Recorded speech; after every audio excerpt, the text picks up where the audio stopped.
So hello everyone and welcome to experience with Uttam. और अगर आप यहाँ पे पहले आ चुके हैं तो वेलकम बैक। इस चैनल में मैं अपनी लर्निंग शेयर करता हूँ, लर्निंग्स जो कि study abroad, living abroad, content research या फिर फुल्ली फंडेड स्कॉलरशिप जैसे टॉपिक से रिलेटेड होती हैं। जो लोग मुझे पहले से जानते हैं या फिर इस चैनल का कंटेंट पहले देखा हुआ है उन्हें ये पता होगा कि मुझे फेलिक्स स्कॉलरशिप मिली थी, जो कि एक फुल्ली फंडेड स्कॉलरशिप है और यूके में ये स्कॉलरशिप दी जाती है मास्टर्स और पीएचडी करने के लिए, प्राइमरली इंडियन स्टूडेंट्स को और कुछ चुनिंदा बाकी कंट्री के स्टूडेंट्स को भी दी जाती है। तो मुझे स्कॉलरशिप मिली थी एमएससी एनवायरनमेंट मैनेजमेंट का कोर्स पढ़ने के लिए, जो कि मैंने अप्लाई किया था यूनिवर्सिटी ऑफ रेडिंग में, जो कि यूके में ही है। तो क्योंकि वहाँ के मास्टर्स के कोर्स 1 साल के होते हैं, इसीलिए मैं 2023 में यूके गया था और 1 साल का कोर्स कंप्लीट होने के बाद 2024 में मैं वापस आ गया। तो इस पूरे 1 साल की जर्नी को भी मैंने अपने चैनल में बहुत सारे व्लॉग्स के रूप में पोस्ट किया है, शॉर्ट फॉर्म और लॉन्ग फॉर्म दोनों के रूप में। तो आप चाहें तो आप उन्हें भी देख सकते हैं और मुझे उम्मीद है कि आपको वो भी पसंद आएगा। अगर हम इस वीडियो के टॉपिक की बात करें तो ये होने वाला है फेलिक्स स्कॉलरशिप के बारे में। मैंने अपने चैनल पे एक वीडियो फेलिक्स स्कॉलरशिप के ऊपर बनाया था और मैंने सोचा कि बहुत टाइम से चैनल पे कोई एजुकेशनल और इन्फॉर्मेटिव वीडियो नहीं डाला है, तो एक वीडियो अगर मैं फिर से इसके ऊपर बना दूं जो थोड़ा डिटेल्ड हो या फिर जो नए अभी अपडेट्स आए हैं वो अगर मैं इसमें कवर कर दूं तो अच्छा रहेगा। तो प्राइमरी ऑब्जेक्टिव तो वो है। सेकेंडरी ऑब्जेक्टिव ये है कि जो मैंने पहला वीडियो बनाया था वो वीडियो में बहुत सारे कॉमेंट्स आए थे जिसमें लोगों ने अपने क्वेरीज और कंसर्न्स पूछे थे। तो मैंने उन सभी क्वेरीज का 1 बाय 1 आंसर करके उन सारे क्वेरीज को रिजॉल्व किया। तो फिर मैंने सोचा कि उन सभी के तो क्वेरीज रिजॉल्व हो गए, लेकिन अब की जो लोग आएंगे, जो लोग वीडियो देखेंगे, तो हो सकता है कि वो उन कमेंट्स को ना पढ़े। तो सबसे अच्छा तरीका यही रहेगा कि मैं उन टॉप क्वेरीज को लेके उन्हें इस वीडियो में इनकॉर्पोरेट कर दूं और उन सभी क्वेरीज को मैं यहाँ पे एड्रेस कर दूं ताकि सबको उस चीज से बेनिफिट मिल सके। तो ये इस वीडियो का दूसरा ऑब्जेक्टिव है। और मैं ये भी बताना चाहूंगा कि अगर आपने मेरा पहला वीडियो नहीं देखा है तो आप प्लीज उसे जाके पहले देख लें, वो हाईली रिकमेंडेड है। ये मत सोचिएगा कि अरे यार वो तो वीडियो 9 महीने पुराना है तो उसका कंटेंट आउटडेटेड होगा या फिर हो सकता है रेलेवेंट ना हो। तो ऐसा बिल्कुल नहीं है, वो कंटेंट भी बहुत हद तक रेलेवेंट है, उसके सारे इनसाइट्स अभी भी वैलिड है। तो वो वीडियो आपको इस वीडियो के डिस्क्रिप्शन में, पिन कमेंट में और आई बटन तीनों जगह पे मिल जाएगा, तो प्लीज आप उसे भी चेक कर लीजिएगा। इस वीडियो को मैं 2 पार्ट में बनाने वाला हूँ। पहला पार्ट जो है वो एक डीप डाइव होगा फेलिक्स स्कॉलरशिप के बारे में कि किस तरीके से हम इसे डिटेल में और जान सकते हैं, क्योंकि कॉमेंट में किसी ने ये भी लिखा था कि मैं और इन्फॉर्मेशन कवर कर सकता था या फिर उन्हें और इन्फॉर्मेशन की नीड है। तो मैं कोशिश करूंगा जितना रेलेवेंट इन्फॉर्मेशन मैं इस वीडियो में दे सकूं। और जो सेकंड पार्ट होगा वो Q&A सीरीज की क्वेरीज होंगी जो मैंने कमेंट सेक्शन से उठाई है और उसको मैं रिजॉल्व करूंगा ताकि आपको उससे नॉलेज मिल सके। इसके साथ ही साथ इस पूरे वीडियो के एंड में मैं एक बहुत बड़ा अनाउंसमेंट करने वाला हूँ जिससे आपको भी बेनिफिट मिलेगा। तो मेरा यही एक रिक्वेस्ट रहेगा आपसे कि प्लीज आप इस वीडियो को एंड तक देखिए और अगर आपको वीडियो पसंद आता है तो प्लीज इसे लाइक, शेयर, कॉमेंट और सबसे इंपॉर्टेंटली सब्सक्राइब जरूर करें चैनल को। इससे मुझे भी बहुत बेनिफिट मिलेगा और मुझे सपोर्ट मिलेगा, साथ ही साथ एक मोटिवेशन मिलेगा कि मैं चैनल में कंसिस्टेंटली ऐसा वैल्यू एडेड कंटेंट डाल सकूं ताकि आपको उन सबसे वैल्यू मिल सके। तो अब हम बढ़ते हैं वीडियो की तरफ और चलते हैं पार्ट 1 में, जो कि है एक deep dive in Felix scholarship. तो सबसे पहले तो मैं आप सभी को थैंक यू बोलना चाहूँगा कि मैंने जो ये वीडियो डाली थी अपने चैनल पे फेलिक्स स्कॉलरशिप के ऊपर, इसमें आप सभी ने बहुत अप्रिसिएशन दिया और ये सारे कमेंट देख के मुझे बहुत अच्छा लगा और ये सही में एक डिफरेंस क्रिएट करता है मेरे एटीट्यूड में और जिस तरीके से मैं कंटेंट बनाता हूँ, जितना मेहनत उसमें लगता है। So thank you very much. अब बारी आती है सबसे बड़े अपडेट की जो अभी फेलिक्स स्कॉलरशिप में वो हुआ है कि इसका वेबसाइट ही अपडेट हो गया है। जिस टाइम पे मैं फेलिक्स स्कॉलरशिप के लिए अप्लाई कर रहा था उस टाइम पे इसका वेबसाइट एकदम मतलब पुराने जमाने का लगता था, ऐसा लगता था कि किसी स्कूल के बच्चे का प्रोजेक्ट है। बट अब इन्होंने अपना वेबसाइट अपडेट कर दिया है। अगर आपने इसकी वेबसाइट विजिट नहीं की है तो आप इस वेबसाइट में जाके इसे देख सकते हैं, जिसका नाम है www.felixscholarship.org। तो अब ये जो वेबसाइट है वो इस तरीके का दिखता है। आप देख सकते हैं कि फेलिक्स स्कॉलरशिप है और पूरी ब्रांडिंग है। यहाँ पे उन्होंने कंटेंट भी चेंज किया है, empowering global scholars, Felix scholarship के इन्फॉर्मेशन इन्होंने दी है, एलिजिबिलिटी का इन्फॉर्मेशन दिया है और कहाँ कहाँ पे ये स्कॉलरशिप मिलती है इसका इन्फॉर्मेशन भी इन्होंने दिया है। इसके साथ ही साथ आप यहाँ के जो टॉप बार है इसमें आप देख सकते हैं कि अबाउट इन्फॉर्मेशन में अबाउट पेज है कि फेलिक्स स्कॉलरशिप कब चालू हुआ, कौन कौन से कंट्री में दिया जाता है, क्यों उन कंट्रीज को सिलेक्ट उन्होंने किया है। हाउ टू अप्लाई पेज में आप जाएंगे तो आप यहाँ देख सकते हैं कि कौन कौन सी यूनिवर्सिटी में अप्लाई किया जाता है और उन्होंने उसकी लिंक दिए हैं ताकि आप उस डेडिकेटेड वेबसाइट में जाके जाके उसका इन्फॉर्मेशन आप पढ़ सकते हैं। इसके साथ ही साथ वेबसाइट में उन्होंने जो पुराने फेलिक्स स्कॉलर्स रहे हैं, जो एलुमिनी आप जिनको बोल सकते हैं, उनका भी रिव्यू अपलोडेड है, जिन्होंने मेंशन किया है कि उनका एक्सपीरियंस कैसा रहा स्कॉलरशिप प्रोग्राम में आने के बाद। तो आप इसे भी पढ़ सकते हैं। हो सकता है अगर आप जो कोर्स पढ़ना चाहें उस कोर्स का रिव्यू यहाँ पे मिल जाए तो आपके लिए बहुत अच्छा हो जाएगा। और इसके साथ ही साथ एक इसका एलुमिनी नेटवर्क भी है जिसे फेलिक्स कनेक्ट कहते हैं। मैं भी अब इसका हिस्सा हूँ, जैसे कि आप देख सकते हैं यहाँ पे मेरा भी फोटो है तो ये देख के मुझे भी बहुत अच्छा लगता है। और इसमें कुछ मेरे फ्रेंड्स भी हैं जो मेरे बैचमेट रहे हैं। तो ये जो एक ऐसा प्लेटफॉर्म है जो रिसेंटली ही बना है, पहले जिस टाइम पे मैं अप्लाई कर रहा था उस टाइम पे प्लेटफॉर्म नहीं था। और इसके साथ ही साथ यहाँ पे कुछ FAQ सेक्शंस भी दिए हैं जिसे आप पढ़ सकते हैं। तो हो सकता है आपकी जो क्वेरी हो वो यहाँ से ही रिजॉल्व हो जाए। तो आप यहाँ पे देख सकते हैं, जैसे किसी ने मुझे पूछा था कि कौन कौन से सब्जेक्ट में ये स्कॉलरशिप मिलता है, तो यहाँ पे क्वेरी आप देख सकते हैं दिया हुआ है कि is there a specific subject for which this awards are given. तो यहाँ लिखा है no, all subjects offered by the participating university except for medicine are considered. The selection committee do not have a bias towards और against any particular subject. तो ये information भी आपके काम का है, इसलिए आप ऐसे ही सारे जो क्वेश्चन है इसको पढ़ सकते हैं, जिससे आपको थोड़ा और क्लैरिटी मिल जाएगा।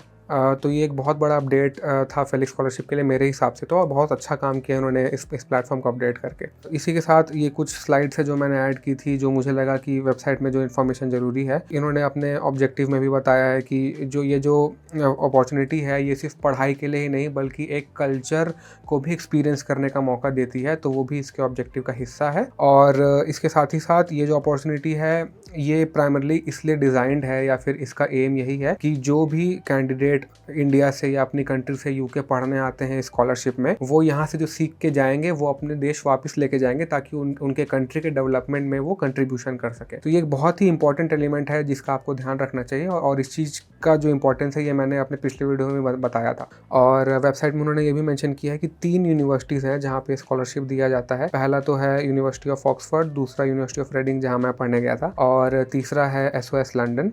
सिर्फ इन तीनों यूनिवर्सिटी में ही ये स्कॉलरशिप मिलती है। तो आपको इस बात का ध्यान रखना पड़ेगा कि ऐसा नहीं है कि आप किसी भी यूनिवर्सिटी में फेलिक्स स्कॉलरशिप ले सकते हैं, इन तीनों के बाहर स्कॉलरशिप आपको नहीं मिलेगी। उसी प्रकार से इन्होंने ब्रीफ में यहाँ पे एलिजिबिलिटी क्राइटेरिया भी मेंशन किया है जिसे हम आगे डिटेल में देखेंगे। और ये पास स्टूडेंट्स का मैंने बता ही दिया जो आपके बहुत काम का है, आप इसे पढ़ सकते हैं। वैसे तो बहुत ओवरव्यू मैंने दे चुका है, बट फिर भी मैं आपको एक बार और बताना चाहूँगा कि ये जो स्कॉलरशिप है ये प्राइमरली मास्टर्स और PhD के स्टूडेंट्स के लिए है।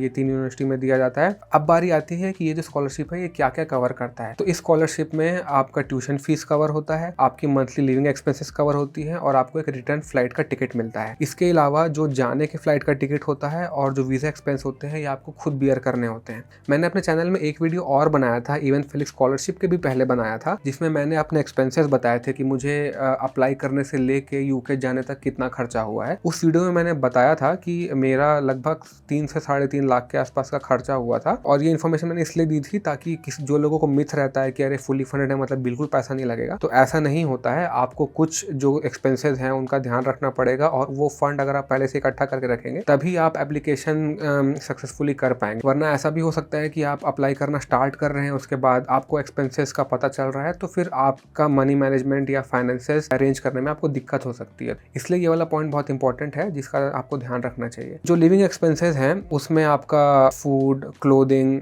एकोमोडेशन के जो एक्सपेंसेस है ये कवर होते हैं। इसका अगर मैं आपको एक एस्टिमेट देना चाहूँ तो जैसे मेरा जो कोर्स था उसका 1 साल का ट्यूशन फीस अराउंड 26,000 पाउंड था, तो वो कवर्ड था। इसके अलावा मुझे साल भर का 19,000 पाउंड का लिविंग अलाउंस मिला था। ओवरऑल आप बोल सकते हैं कि आपको 45 से लेके 50 लाख रुपीस के बीच का एक अमाउंट है वो आपको ओवरऑल ग्रांट का अमाउंट रहता है, जिसमें कि जो ट्यूशन फीस है वो डायरेक्टली यूनिवर्सिटी से सेटल हो जाती है, और आपका जो अकाउंट रहता है आपको मंथली लिविंग एक्सपेंसेस ही आपके अकाउंट में आते हैं और वो इंस्टॉलमेंट्स में आते हैं। तो आपको उसके हिसाब से अपना जो अकोमोडेशन का खर्चा है, लिविंग एक्सपेंसेस है, वो मैनेज करना होता है। सबसे अच्छी बात ये है कि ये जो अमाउंट है ये ऐसे ऐसे ईयर बढ़ते जाता है, जैसे जैसे महंगाई बढ़ती जाती है उसके हिसाब से एडजस्ट होता है। तो आप ये बोल सकते हैं कि ये जो स्कॉलरशिप का अमाउंट है ये हर साल रिन्यू होता है। फॉर एग्जाम्पल अगर जिस साल मैं गया था उस साल अगर जो अमाउंट था, आने वाले साल कुछ परसेंट के हिसाब से जो स्कॉलरशिप का अमाउंट है ये बढ़ता है। तो इसका फायदा ये होता है कि अगर यूके में महंगाई बढ़ रही है तो उसके हिसाब से ये भी एडजस्ट होगा, तो आपका जो लिविंग कंडीशन कंडीशन है या फिर आपके जो लिविंग एक्सपेंसेस है वो मैनेज करने में आपको आसानी जाएगी। ऐसा नहीं होगा कि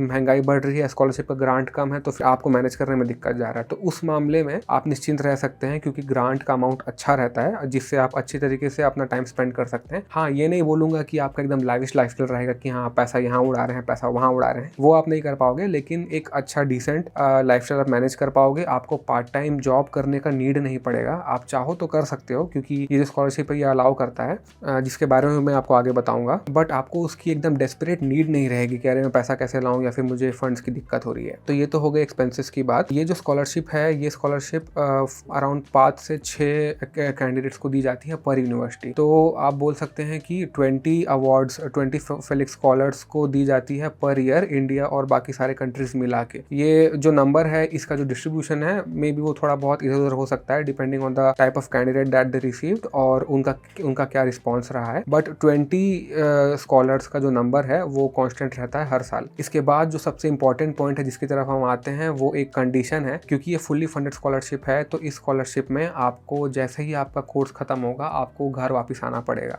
आप ऐसा नहीं कर सकते कि मेरा कोर्स खत्म हो गया अब मैं अपना वीजा एक्सटेंड करवा लेता हूँ या फिर मैं पोस्ट स्टडी वर्क वीजा ले लेता हूँ उसके बाद मैं वहाँ पे और 1 साल रह लूंगा। वो जो फैसिलिटी है वो इस स्कॉलरशिप में अलाउड नहीं है। इसके साथ ही साथ जितने भी फुल्ली फंडेड स्कॉलरशिप है जैसे कि शेवनिंग स्कॉलरशिप है, कॉमनवेल्थ स्कॉलरशिप है, इनमें भी वो अलाउड नहीं है। तो in general fully funded scholarship में ये कंडीशन रहता है। और हो सकता है अब आपके मन में डाउट होगा कि उनको ये कैसे पता चलेगा कि हम लोग रुके हैं या नहीं रुके हैं। तो ये भी मैं आपको क्लियर कर देता हूँ। जब ये मुझे स्कॉलरशिप मिली, जिस दिन मुझे स्कॉलरशिप का लेटर आया उस दिन एक डिक्लेरेशन फॉर्म सबमिट करना रहता है जिसमें ये चीज लिखा होता है कि मेरा कोर्स जैसे ही खत्म होगा मैं अपने कंट्री वापस चले जाऊंगा। तो वो साइन करके मैंने उन्हें दिया था। अब जब अगर मेरा कोर्स खत्म हुआ इसके बाद अगर मैं अपना वीजा एक्सटेंड कराने के लिए या फिर दूसरा वीजा लेने के लिए अप्लाई करूंगा, पोस्ट स्टडी वर्क वीजा जो होता है, तो उसमें एक कंडीशन रहता है जो यूनिवर्सिटी की वेबसाइट में भी दिया होता है कि अगर आप फुल्ली फंडेड स्कॉलर थे इस यूनिवर्सिटी में या इस प्रोग्राम के दौरान तो आपको अपने फंडिंग एजेंसी से एक नो ऑब्जेक्शन सर्टिफिकेट या नो ऑब्जेक्शन लेटर लेके देना पड़ेगा, तभी वो इसे एक्सेप्ट करेंगे। बट वो कंडीशन इनवैलिड हो जाएगी क्योंकि उन्होंने अपने डिक्लेरेशन में ये मेंशन किया ही था कि आपको वापस जाना पड़ेगा। तो इस तरीके से आप उस चीज को ब्रीच नहीं कर सकते। कुछ लूप होल्स रहते हैं, जैसे कि अगर आपको कोई पीएचडी का ऑफर मिल जाता है, फॉर एग्जांपल आपने मास्टर्स का एक कोर्स किया, उसमें आपने डिसर्टेशन किया, आपको लगा कि इसमें मैं और आगे रिसर्च करना चाहता हूँ और आपको अपने प्रोफेसर के थ्रू या फिर अपनी यूनिवर्सिटी के थ्रू उसमें एक पीएचडी अपॉर्चुनिटी मिल जाती है। तो उस पीएचडी को करने के लिए आप अपने फेलिक्स स्कॉलरशिप को एक्सटेंड करवा सकते हैं या फिर आपको पीएचडी करने के लिए फेलिक्स स्कॉलरशिप फिर से मिल सकती है। तो ये एक लूप होल है। दूसरा ये है जो कि बहुत अनलाइकली है कि अगर आपको कोई कंपनी यूके में स्पॉन्सर्ड जॉब ही दे दे, अगर कोई कंपनी ये बोलती है कि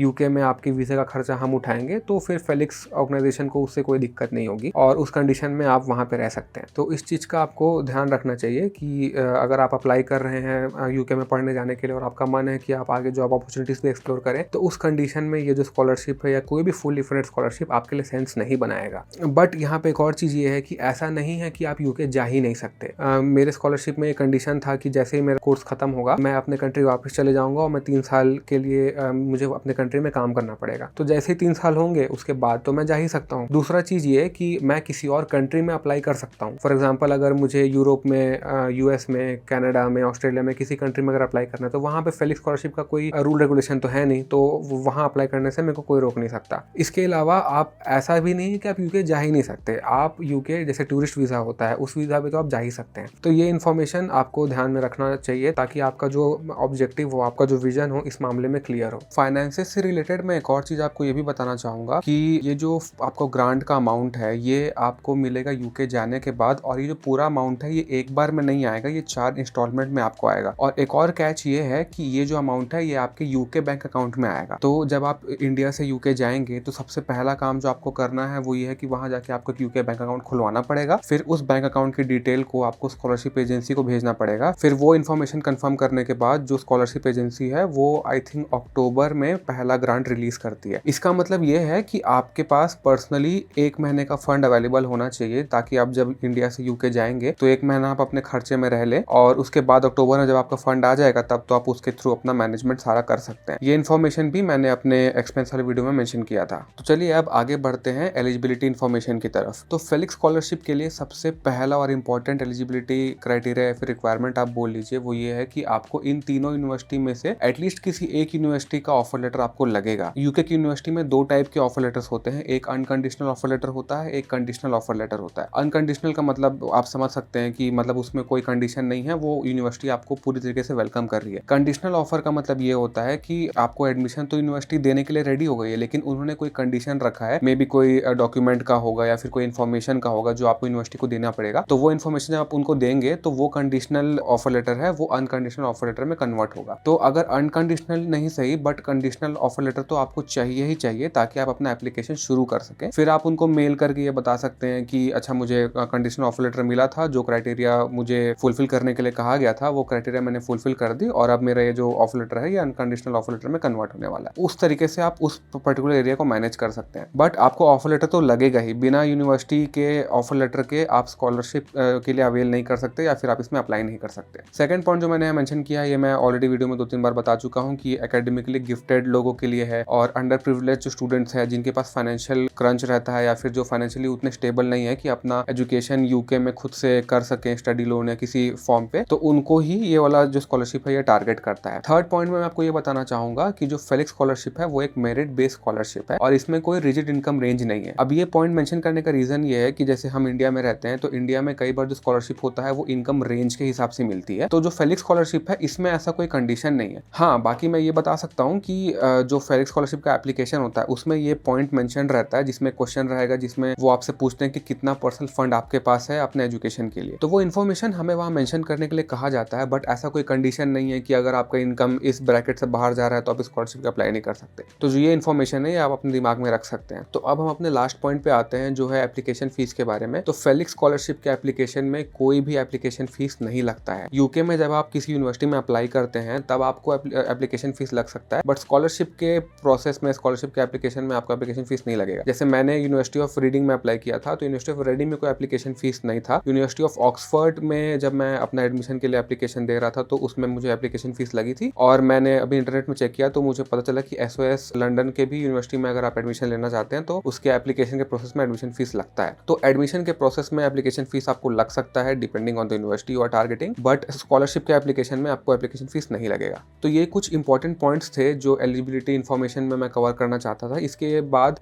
हम आते हैं यूनिवर्सिटी वाइज जो इन्फॉर्मेशन अवेलेबल है इंटरनेट पे उसके ऊपर। तो जैसे ऑक्सफोर्ड यूनिवर्सिटी की जो वेबसाइट है उसमें फेलिक्स स्कॉलरशिप का एक पेज है, उसमें उन्होंने अपना एलिजिबिलिटी क्राइटेरिया मेंशन किया है जो आप यहाँ पे देख सकते हैं। To be eligible for both Indian and non Indian scholars you must be applying to start a new full time masters या full DPhil course at Oxford. You must not have previously studied a course at the same level as a course to which you are applying. तो ये information आप यहाँ पे देख सकते हैं। इसके अलावा नेशनलिटी और रेसिडेंसी इन्होंने मेंशन की हुई है कि इंडिया और लो इनकम कंट्रीज के स्टूडेंट्स को वो अप्लाई करने देते हैं। फिर लेवल ऑफ स्टडी जैसे कि मैंने पहले बताया था कि मास्टर्स हो गया, और यहाँ पे एक चीज लिखा है जो मैं बाकी यूनिवर्सिटी के पेज में मैंने नहीं देखा था, वो है DPhil कोर्सेज। तो ये यूनिवर्सिटी ऑफ ऑक्सफोर्ड का यूनिकनेस है कि वो DPhil कोर्सेज में भी फेलिक्स स्कॉलरशिप अप्लाई करने देता है। और रहा सवाल सब्जेक्ट्स का, तो ये मैंने FAQ वाले पॉइंट में बताया था कि सारे सब्जेक्ट्स इसमें एलिजिबल होते हैं। सिमिलरली ये डिटेल में इन्फॉर्मेशन उन्होंने दिया है कि इंडियन स्कॉलर्स को किस टाइप का इन्फॉर्मेशन चाहिए, और इसके साथ ही साथ यूनिवर्सिटी के वेबसाइट में ये भी मेंशन किया है कि इंडियन स्कॉलरशिप्स या फिर इंडियन रेसिडेंसी के जो लोग हैं उन लोग जब अप्लाई करेंगे तो उनको क्या क्या क्राइटेरिया फुलफिल करना पड़ेगा। तो सबसे पहला तो इंपॉर्टेंट ही है कि आपको यहाँ की नेशनलिटी आपके पास होनी चाहिए। सेकंड जो सबसे इंपॉर्टेंट है कि आपके पास एक फर्स्ट क्लास अंडर ग्रेजुएट या फिर मास्टर्स का डिग्री होना चाहिए किसी भी इंडियन यूनिवर्सिटी से। तो ये भी मुझे किसी ने कमेंट में पूछा था कि फर्स्ट क्लास का मतलब क्या होता है। तो इस बात का आप यहाँ पे ध्यान रख सकते हैं कि जैसे हमारा जो एजुकेशन सिस्टम है ये ब्रिटिश एजुकेशन सिस्टम से बहुत मेल खाता है फॉर ऑब्वियस रीजंस। तो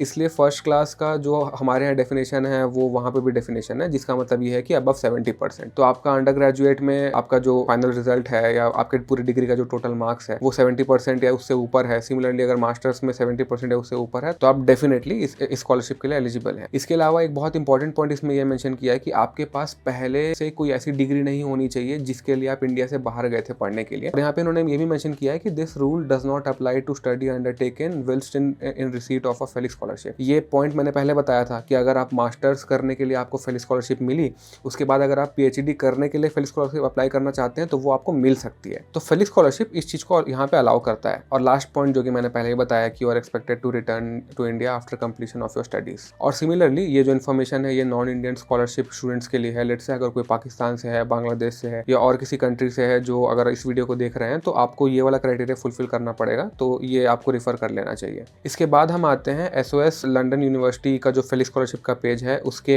इन्फॉर्मेशन डिस्क्रिप्शन में कि उन्होंने क्या क्या इन्फॉर्मेशन मेंशन किया है एलिजिबिलिटी क्राइटेरिया के बारे में। तो आप यहाँ पे देख सकते हैं कि जनरली बहुत सारी इन्फॉर्मेशन सिमिलर ही लगेगा, बट मैंने सोचा कि कोई कंफ्यूजन ना हो, इसलिए मैं सबको यहाँ पे लिस्ट कर ही देता हूँ। फॉर एग्जाम्पल सबसे इंपॉर्टेंट चीज यहाँ पे ये है जो यहाँ पे एलिजिबल प्रोग्राम्स का इन्फॉर्मेशन उन्होंने दिया है कि कोई भी PhD प्रोग्राम या टॉट मास्टर्स प्रोग्राम के लिए आप एलिजिबल होते हैं, और पार्ट टाइम जो प्रोग्राम्स है उसमें आप एलिजिबल नहीं होते। अगर आप कोई पार्ट टाइम प्रोग्राम का कोर्स पढ़ना चाहते हैं तो वो फेलिक्स स्कॉलरशिप में क्वालिफाई नहीं करेगा। एक चीज का आपको यहाँ पे एक और ध्यान देना चाहिए, जैसे आप यहाँ देख सकते हैं यहाँ पे एक वर्ड लिखा है टॉट मास्टर्स प्रोग्राम। तो यहाँ पे भी एक की इन्फॉर्मेशन है जो आपको ध्यान रखना चाहिए कि यूके में 2 टाइप के मास्टर्स होते हैं, मास्टर्स टॉट और मास्टर्स रिसर्च। तो कुछ कोर्सेज होते हैं मास्टर्स के डिग्री प्रोग्राम के जिसमें वो उनको पढ़ाते हैं और जिसमें मतलब एकेडमिक सारे मॉड्यूल्स रहते हैं और वो कोर्स उस तरीके से डिजाइंड होता है, और कुछ होता है जो प्योरली रिसर्च फोकस्ड मास्टर्स का कोर्स रहता है। तो आप जब कोर्सेज के बारे में रिसर्च करेंगे या फिर आप ये डिसाइड करने की कोशिश करेंगे कि मुझे कौन सा कोर्स करना चाहिए, तो उस चीज का आपको यहाँ पे ध्यान रखना पड़ेगा कि यहाँ पे लिखा है टॉट मास्टर्स प्रोग्राम। इसका मतलब ये है कि जो टॉट मास्टर्स प्रोग्राम है बस यही एलिजिबल होगा। टॉट रिसर्च प्रोग्राम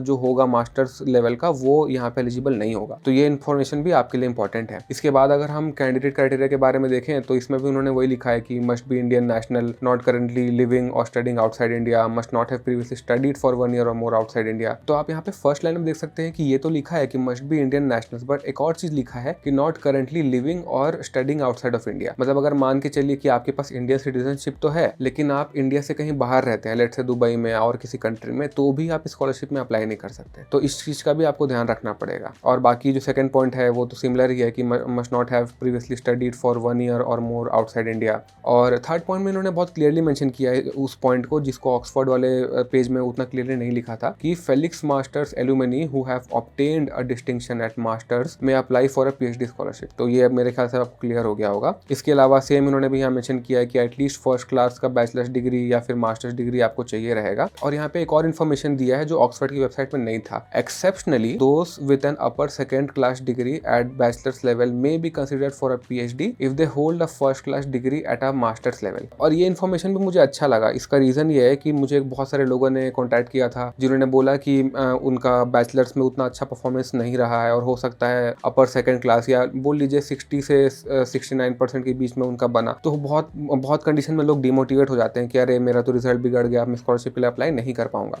बट अगर मान के चलिए आपने बैचलर्स के बाद एक मास्टर्स भी किया हुआ है इंडिया से ही, और उस मास्टर्स में अगर आपका फर्स्ट क्लास का डिग्री है, तो फिर जो आपका बैचलर्स का जो थोड़ा पुअर परफॉर्मेंस रहा है या फिर आपके हिसाब से उतना top of the line performance नहीं रहा है, वो आपके एप्लीकेशन को बुरी तरीके से हैम्पर नहीं करेगा। तो अगर आपके पास मास्टर्स लेवल में फर्स्ट क्लास की डिग्री है, भले ही बैचलर्स में ना हो, तो भी आप फेलिक्स स्कॉलरशिप में अप्लाई कर सकते हैं और आप एलिजिबल तो हैं ही, तो आपको उस चीज का चिंता करने का जरूरत नहीं है। और नेक्स्ट पॉइंट वही लिखा है कि those who already hold a degree from university outside India not eligible to apply. और हाँ, यहाँ पे एक इन्फॉर्मेशन और इंपॉर्टेंट है जो उन्होंने सेकंड लास्ट पॉइंट में लिखा है कि those who already hold a masters degree can not apply for a masters degree scholarship. तो इस चीज का आपको ध्यान रखना पड़ेगा क्योंकि बहुत सारे ऐसे कैंडिडेट होते हैं जो सोचते हैं कि मैंने इंडिया में एक मास्टर्स तो कर ही लिया है तो मैं यूके से भी एक मास्टर्स कर लेता हूँ, तो उस कंडीशन पे फेलिक्स स्कॉलरशिप में आप अप्लाई नहीं कर पाएंगे। यहाँ पे वो एक बैरियर रहेगा आपके लिए। और सिमिलरली PhD के लिए भी है कि those who already hold a PhD can not apply for a PhD scholarship. अब पता नहीं कोई कैंडिडेट होगा जिसको लगे कि नहीं 2 करूंगा मैं PhD, तो उनके लिए भी एक बैरियर रहेगा।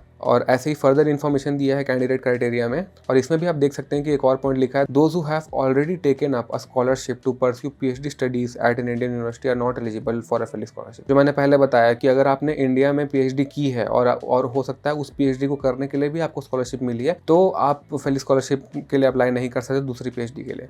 इसके बाद यहाँ पे एक पॉइंट मेंशन किया है कि डेमोन्स्ट्रेट फाइनेंशियल नीड। तो ये आप अपने SOP में बता सकते हैं कि आप किस एरिया से बिलोंग करते हैं, आपका जो फैमिली कंडीशन है वो किस टाइप से रहा है। इसके पीछे का रीजन आप ये समझ सकते हैं कि जो फेलिक्स का स्कॉलरशिप है ये हो सकता है बहुत ऐसे भी लोग टारगेट करे जिन लोगों के पास कैपेसिटी है कि वो अपने पैसे पे जा सकते हैं यूके, लेकिन फिर भी वो स्कॉलरशिप का एक रास्ता लेना चाह रहे हैं। तो जो स्कॉलरशिप प्रोग्राम है वो अपने आप को प्रोटेक्ट करने के लिए वाला कंडीशन मेंशन करती है कि जिनको एक्चुअल में जेन्युइनली नीड है उनको हम इस चीज में अगर आगे बढ़ाएं तो ज्यादा अच्छा रहेगा। तो आप उस तरीके से अपना जो इन्फॉर्मेशन है वो आप दे सकते हैं। बाकी जैसे मैंने पहले बताया कि यहाँ पे ऐसा नहीं लिखा है कि अगर आप अच्छे फैमिली से बिलोंग करते हैं या फिर आपका इनकम एक किसी एक पर्टिकुलर थ्रेशोल्ड से ज़्यादा है तो आप स्कॉलरशिप में अप्लाई नहीं कर सकते। तो उतना रिजिडिटी नहीं है, अगर आप उसको क्लियरली सही तरीके से मेंशन करेंगे तो मेरे हिसाब से कोई दिक्कत नहीं होनी चाहिए। और same next point, graduates are expected to return to work in their home country. उसके बाद यहाँ पे डेडलाइन लिखा है जो कि 31 जनवरी है। और सेम यहाँ पे आपको ऑफर लेटर के बारे में मेंशन किया गया है कि candidate must have an offer of admission by the time the SOS scholarship panel meets. और इसके बाद वाले पॉइंट में वही चीज़ लिखा है जो मैंने आपको कंडीशनल और अनकंडीशनल ऑफर के बारे में बताया। यहाँ पे एक इंग्लिश टेस्ट का एग्जांपल दिया है। जैसे कई बार क्या होता है कि आइल्स का एग्जाम देना पड़ता है जो इंग्लिश प्रोफिशिएंसी का टेस्ट होता है, या अगर आप वो नहीं भी दे रहे हैं तो आपका अगर इंग्लिश रिक्वायरमेंट का कोई चीज़ मेंशन किया है, या फिर अगर आपके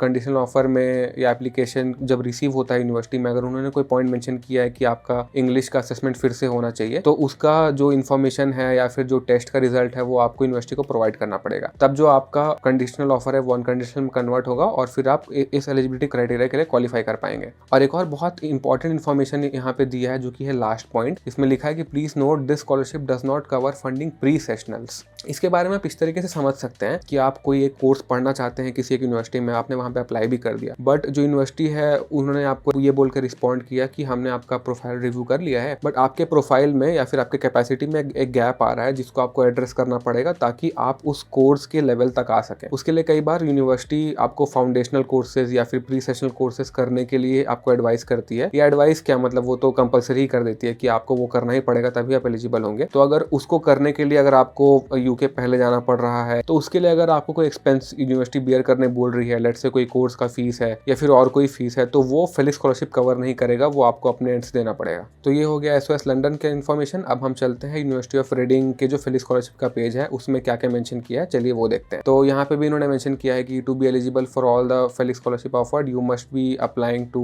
start a full time postgraduate degree, you must be able to demonstrate academic excellence and financial need and are expected by the trust to return to work in your home country after completing your studies. तो ये आप देख रहे हैं ना कि मतलब कितना स्पेसिफिकली हर जगह मेंशन किया हुआ है कि आपको अपने कंट्री वापस जाना पड़ेगा। तो ये इन्फॉर्मेशन आपके बैक ऑफ द माइंड और अटेंशन में रहना चाहिए। और यहाँ पे भी सेम चीज मेंशन की है कि जिसके पास ऑलरेडी मास्टर्स का डिग्री है वो मास्टर डिग्री स्कॉलरशिप के लिए अप्लाई नहीं कर सकते। इसके अलावा इन्होंने इंडियन सिटीजन्स के लिए भी और फॉरेन नेशनल्स के लिए भी जो एलिजिबिलिटी क्राइटेरिया मेंशन किया आप उसे भी देख सकते हैं। फॉर एग्जांपल आपके पास इंडिया का नेशनैलिटी होना चाहिए। तो यहाँ पे आप एक चीज देख सकते हैं कि मतलब नेशनैलिटी का तो चलो ठीक है, ये जो ये पॉइंट मेंशन करते हैं कि नॉट करेंटली बी लिविंग और स्टडिंग आउटसाइड ऑफ इंडिया, ये क्यों मेंशन करते हैं? तो मेरे हिसाब से तो ये इन्फॉर्मेशन इसलिए रहता है कि आप खुद सोच के देखो कि अगर कोई इंसान ऑलरेडी इंडिया से बाहर रह रहा है या बाहर पढ़ रहा है और अगर वो ये आके बोले यूनिवर्सिटी को कि मेरे पास आपके इंस्टीट्यूशन में पढ़ने का पैसा नहीं है, तो वो कहीं से कोरिलेट नहीं होता। वो इंडिया से बाहर रह रहा है या बाहर पढ़ रहा है, इसका मतलब ये है कि या तो उसका फाइनेंशियल बैकग्राउंड इतना स्ट्रांग है कि उन लोग वो चीज़ अफोर्ड कर सकते हैं, इसीलिए वो चीज़ पॉसिबल हो पा रहा है। तो वहाँ पे वो मतलब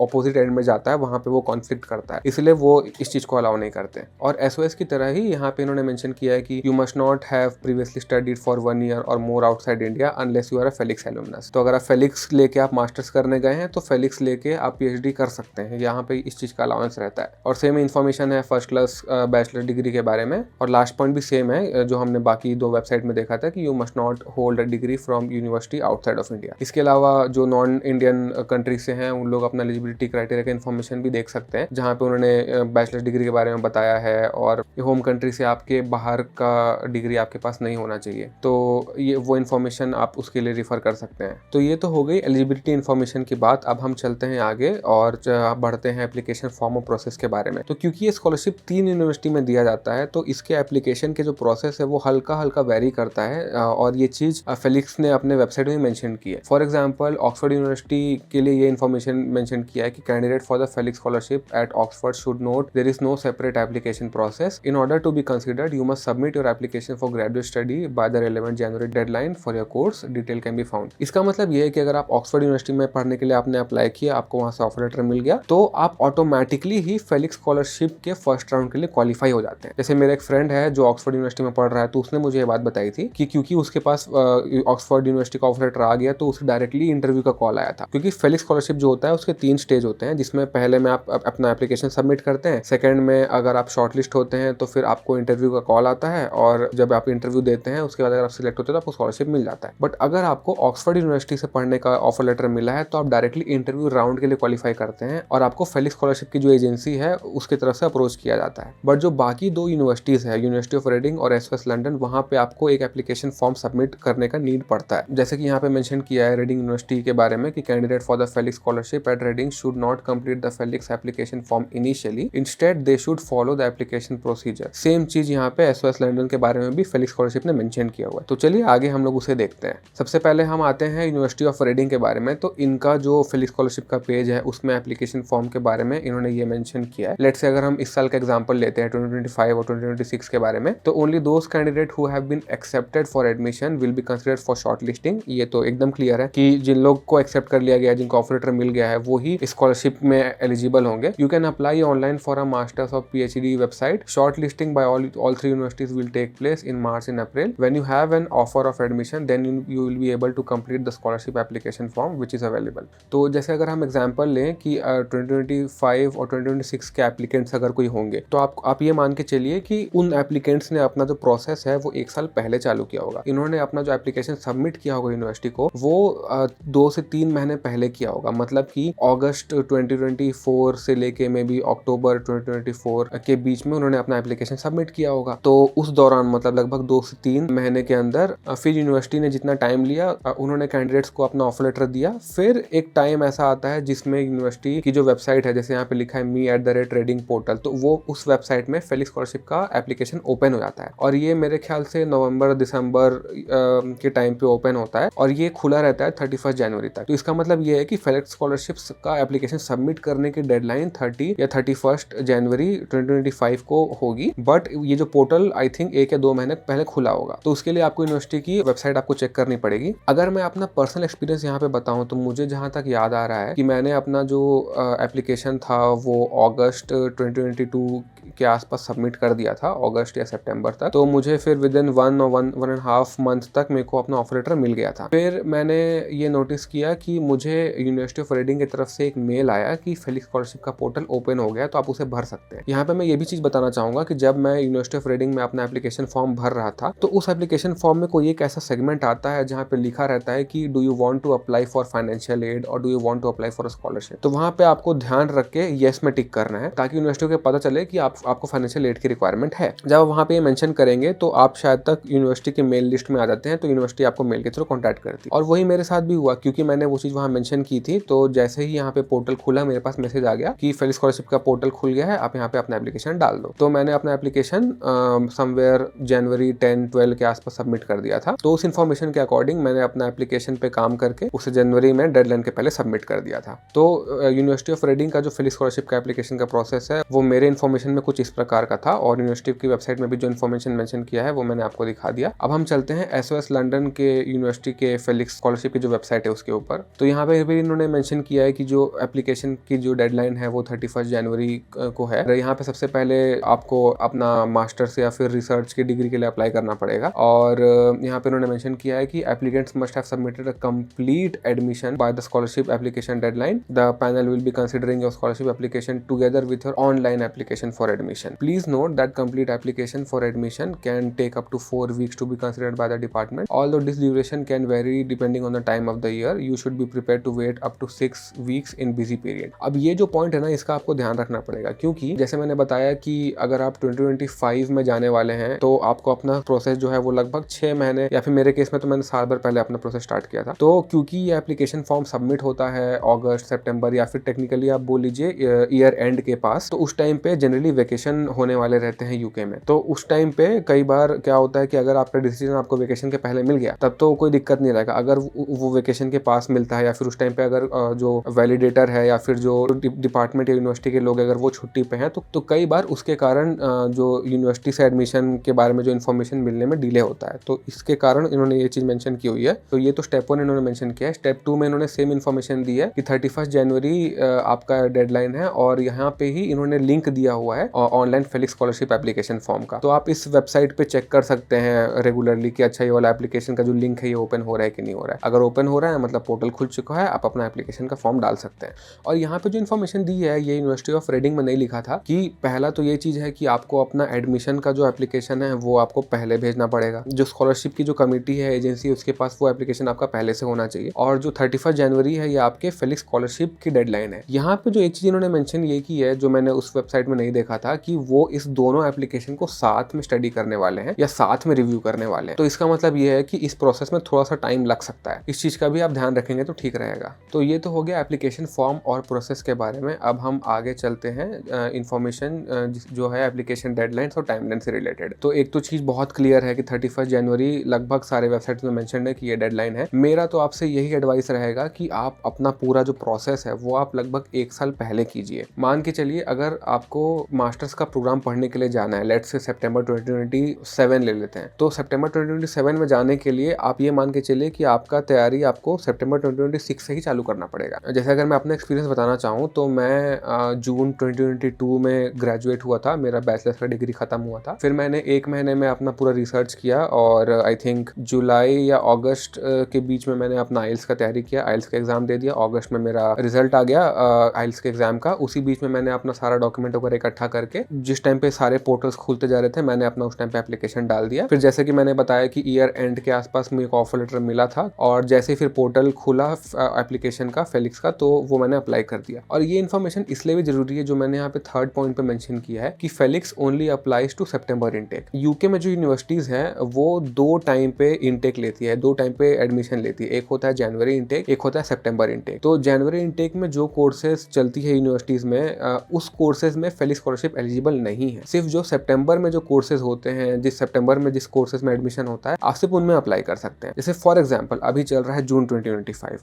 अगर अभी मैं बैठे बैठे सोचूं कि मेरे को सितंबर 2025 में यूके जाना है तो वो पॉसिबल नहीं है। क्यों? क्योंकि एप्लीकेशन का जो टाइम है, एप्लीकेशन को प्रोसेस में होने में जितना टाइम लगेगा वो तो सबसे पहले जाएगा। अगर मैं इवन अभी भी चालू करता हूँ एकदम मरे जिए हालत में भी, अगर मैं मतलब अपना एप्लीकेशन भरता हूँ, आइल्स का एग्जाम देता हूँ, तो मुझे ऑफर लेटर मिलेगा इस ईयर के एंड में। फिर फेलिक्स स्कॉलरशिप में अप्लाई करूंगा तो फेलिक्स स्कॉलरशिप अप्लाई करने का मुझे रिजल्ट मिलेगा अगले साल, मतलब 2026 में। तो इसका मतलब ये है कि आप अगर इस टाइम पे, जैसे अगर जून 2025 अभी चल रहा है, तो आप सितंबर 2025 में यूके नहीं जा सकते। आपको आप सितंबर 2026 ही टारगेट करना पड़ेगा, क्योंकि इस साल का जो प्रोसेस था वो ऑलरेडी हो चुका है, स्कॉलर सिलेक्ट हो चुके हैं और वो सितंबर 2025 में यूनिवर्सिटी ज्वाइन करेंगे। तो ये इन्फॉर्मेशन इसलिए इंपॉर्टेंट रहता है। कई बार क्या होता है कि हमें गाइडेंस नहीं मिलती या फिर हमें टाइमलाइन का अंदाजा नहीं होता, तो हमको पता नहीं चलता है कि एक्चुअली टाइम कितना लगता है। तो मेरा तो यही एडवाइस रहेगा कि साल भर का जो पीरियड रहता है वही आइडियल रहता है, जिसमें आप सही तरीके से टाइमली हर चीज को कर पाएंगे। आपको किसी चीज का रश नहीं रहेगा और आप ज्यादा से ज्यादा मात्रा में अपना टाइम अपने प्रिपरेशन पे और एप्लीकेशन प्रोफाइल के वर्क में लगा सकते हैं। तो इसलिए मैं 1 साल का टाइम सबको रिकमेंड करता हूँ कि आप टाइम लीजिए, अच्छे से मेहनत कीजिए, अपना पूरा इंट्रोस्पेक्शन कीजिए, सारा स्टडी कीजिए कि आप क्या करना चाहते हैं, क्या पढ़ना चाहते हैं, कहाँ पढ़ना चाहते हैं, वो सब आप रिसर्च कीजिए। और उसके हिसाब से फिर आपको जैसे अप्लाई करना है, जिस यूनिवर्सिटी में आपको एप्लीकेशन डालना है वहाँ डालिए, जिस स्कॉलरशिप में आपको डालना है वहाँ डालिए, और उस प्रोसेस को टाइमली आप फॉलो करते रहिए। अगर आप ये फॉलो करते हैं तो आपका प्रोसेस बहुत अच्छा रहेगा, स्मूथ रहेगा और आपको फालतू का टेंशन नहीं होगा। तो ये तो हो गया एप्लीकेशन डेडलाइन और टाइमलाइन का इन्फॉर्मेशन। अब हम आगे चलते हैं शॉर्ट लिस्टिंग, नोटिफिकेशन और इंटरव्यू का जो इन्फॉर्मेशन है उसके बारे में। तो ये तो बहुत क्लियर है। सबसे पहले पॉइंट में जो मैंने मेंशन किया है कि जो कैंडिडेट को एडमिशन का लेटर मिल चुका है वही शॉर्ट लिस्टिंग के लिए कंफर्म होंगे। सेकंड पॉइंट में जो मैंने मेंशन किया है, जो मेरे को बहुत लोगों ने कमेंट में पूछा था कि शॉर्ट लिस्टेड कैंडिडेट को पता कब चलेगा कि वो शॉर्ट लिस्ट हुए हैं, तो उसका जो नोटिफिकेशन है वो अराउंड मार्च से अप्रैल के बीच में आता है। इसके अलावा जो इसके आगे का स्टेज है जो कि इंटरव्यू स्टेज है, तो फेलिक्स स्कॉलरशिप ने मेंशन किया है कि जो कैंडिडेट शॉर्ट लिस्टेड होंगे उनको इंटरव्यू के लिए नोटिफिकेशन मिलेगा अप्रैल से मई के बीच में। फिर जैसा टाइम अलॉट होगा उनका इंटरव्यू होगा और अगर वो सक्सेसफुल होते हैं तो उनको नोटिफिकेशन मिल जाएगा जून तक। तो जैसे उन्हें टाइम स्लॉट मिलेगा, इंटरव्यू उनका होगा, उसके बाद उन्हें इन्फॉर्मेशन मिल जाएगा जून तक कि उनका स्कॉलरशिप में सिलेक्शन हुआ है या फिर नहीं हुआ है। तो इंटरव्यू होने के बाद फिर उन्हें जून में नोटिफाई किया जाएगा सक्सेसफुल कैंडिडेट को, जिनको फेलिक्स स्कॉलरशिप का ऑफर लेटर मिलता है तो बहुत बढ़िया, नहीं हुआ तो कोई बात नहीं, दूसरा जगह देखेंगे। जिन्हें स्कॉलरशिप नहीं मिलता है, उनको कोई मेल नहीं आता, तो आपके लिए यही एक आइडेंटिफिकेशन है कि आपका वहाँ सिलेक्शन नहीं हुआ है। तो मुझे उम्मीद है कि ये सारी इन्फॉर्मेशन आपको क्लियर हो गई होगी। इसके साथ ही साथ मैं आपको अपना पर्सनल एक्सपीरियंस भी यहाँ पे बता सकता हूँ ताकि आपको एक और क्लियर आइडिया लग जाए। जैसे मैंने अपने फेलिक्स स्कॉलरशिप का जो एप्लीकेशन था वो 10 जनवरी को सबमिट कर दिया था। उसके बाद मुझे 14 अप्रैल को शॉर्टलिस्ट का ईमेल आया कि मैं इस स्कॉलरशिप के लिए शॉर्टलिस्ट हो चुका हूँ, और उसी शॉर्टलिस्टिंग वाले ईमेल में मेरा इंटरव्यू का डेट भी मेंशन था। तो मेरा इंटरव्यू 22 अप्रैल को हुआ और फिर 27 अप्रैल को मेरे को मेल आया कि मुझे फेलिक्स स्कॉलरशिप मिल गई है। तो ये तो मेरा टाइमलाइन था। ये कैंडिडेट टू कैंडिडेट थोड़ा बहुत वेरी कर सकता है, बट इससे आपको एक आइडिया लग सकता है कि अच्छा कितना टाइम लग सकता है इस चीज़ में। तो उस चीज़ का आप यहाँ पे ध्यान रख सकते हैं। और इसी के साथ पार्ट 1 यहाँ पे ख़त्म होता है। तो मुझे उम्मीद है कि सारी इन्फॉर्मेशन जो मैंने यहाँ पे बताई होगी वो आपके काम की होगी। जैसे कि ये वाला वीडियो ऑलरेडी बहुत लंबा हो चुका है और इसीलिए मैं सेकंड पार्ट जो होगा उसको मैं सेकंड वीडियो में कवर करूँगा, और जिस अनाउंसमेंट की मैंने बात की थी वो भी उस पार्ट के एंड में होगी। तो उसके लिए आपको सेकंड वीडियो देखना पड़ेगा। तो मैंने अपनी पूरी कोशिश की है कि मैं जितना ज़्यादा डिटेल में कवर कर सकता था मैंने इस टॉपिक को यहाँ पे कवर किया है। अगर आपको लगता है कि कुछ इन्फॉर्मेशन अभी भी मिस हो रही है तो आप उसे कमेंट में मेंशन कर सकते हैं, मैं आपकी क्वेरीज को वहाँ पे आंसर कर दूंगा। इस पॉइंट पे आपके सपोर्ट का मुझे बहुत ज़रूरत है, क्योंकि आप देख सकते हो कि इतना वैल्यू प्रोवाइड करने में और सारा कंटेंट को एक जगह करने में बहुत मेहनत लगता है। तो इस वीडियो को बनाने में बहुत मेहनत लगी है और आगे भी लगने वाली है, इसीलिए मैं आपसे रिक्वेस्ट कर रहा हूँ कि प्लीज़ वीडियो को लाइक करें, शेयर करें, कॉमेंट करें और चैनल को सब्सक्राइब जरूर करें। आपका एंगेजमेंट बना रहेगा तो मैं अपना मेहनत कंटिन्यू कर पाऊंगा और आपको ज़्यादा से ज़्यादा वैल्यू प्रोवाइड कर पाऊंगा। So thank you very much for watching and I will see you in the next one.